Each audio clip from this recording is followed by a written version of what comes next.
مشاهدينا ومتابعينا الأعزاء، السلام عليكم ورحمة الله وبركاته.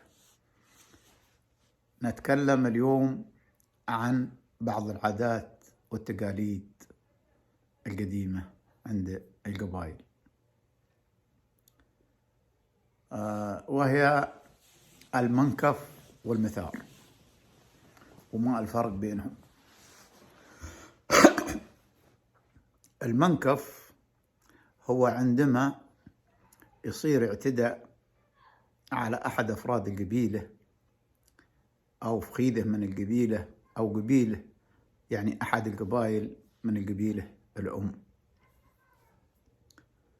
وهي في حالتين: أما حصاره، يعني يحاصرونه ويصير محاصر، أو تعوير. هذا الخصلتين اللي تعمل المنكف.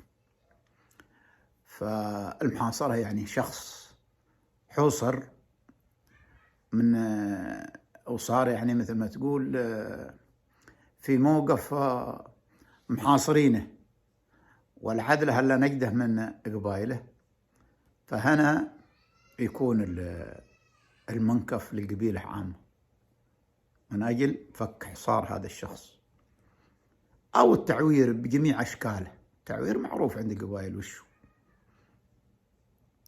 هذا الخصلتين اللي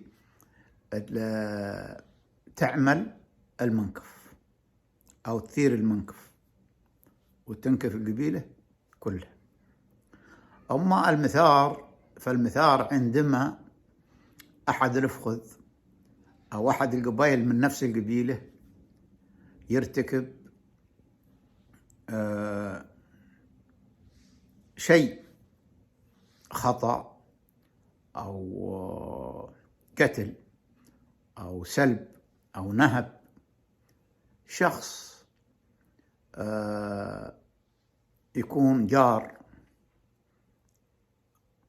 أو سير أو ربيع، يعني متربع أو عروة أو لأحد الفخايذ أو أحد الأشخاص، فيرجع لفخيته أو قبيلته ويقومون المثار على الفخيذة الثانية من نفس القبيلة، يقولون هذا ربيعنا أو جارنا أو عروتنا أو ربيعنا أو شيء من العلق أو نسيبنا أو حليفنا، قام عليه كذا كذا، ولا بد اللي يأخذ حقه، يعني يرجع حقه له ويأخذون له الحق الوافي الكامل من الفخيذة الثاني. هذا اللي هو المثار. يقولون أبو فلان ثور من أجل نسيبه أو من أجل قطيره أو من أجل عروته أو من أجل أي إنسان له علاقة فيه أو حليفه أو شيء من هذا الأمور، فهذا المثار. أما المنكف مثل ما قلنا اللي هو على القبيلة من خارج القبيلة ويقع إلا في خصلتين: أما الحصار أو التعوير. وتقبلوا تحياتنا، أخوكم فرج الكومبي.